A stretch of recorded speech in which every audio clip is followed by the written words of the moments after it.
એક તરફ લોકોને પીવાનું પાણી નથી મળી રહ્યું તો બીજી તરફ અમદાવાદ શહેરમાં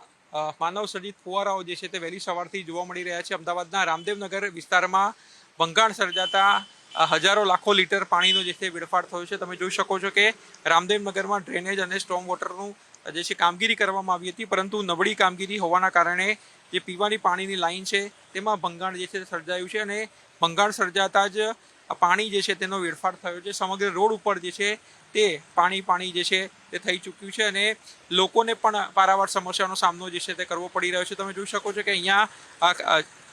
કામગીરી જે છે તે કરવામાં આવી હતી, પરંતુ નબળી કામગીરીના કારણે આજે લોકોને જે છે તે પરેશાન થવાનો વારો આવ્યો છે। સમગ્ર વિસ્તારમાં જે છે તે પાણી થઈ ચૂક્યું છે અને ખાસ કરીને જે પણ પુરાણ કરવામાં આવ્યું છે તે પણ નબળી કક્ષાનું હોય તેનું સામે આવી રહ્યું છે, કારણ કે અને જે વાહનો જે પસાર થાય છે તે પણ ક્યાંક ને ક્યાંક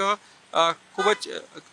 કહી શકાય કે સાવચેતીપૂર્વક વાહન ચલાવી રહ્યા છે, કારણ કે રસ્તો દબાઈ જવાની પણ શક્યતાઓ જે છે તે હાલ જોવા મળી રહી છે અને કોઈ પણ અધિકારી અથવા તો કોઈ પણ કર્મચારી જે છે કોર્પોરેશન એ ફરક્યો નથી કે જેથી આ પાણીનું જે છે લાઈન બંધ કરાવે, જેથી કરીને પાણીનો વેડફાટ થતો બચે। કેમેરામેન કલ્પેશ જોશી સાથે આશુતોષ ઉપાધ્યાય, ન્યૂઝ કેપિટલ, અમદાવાદ।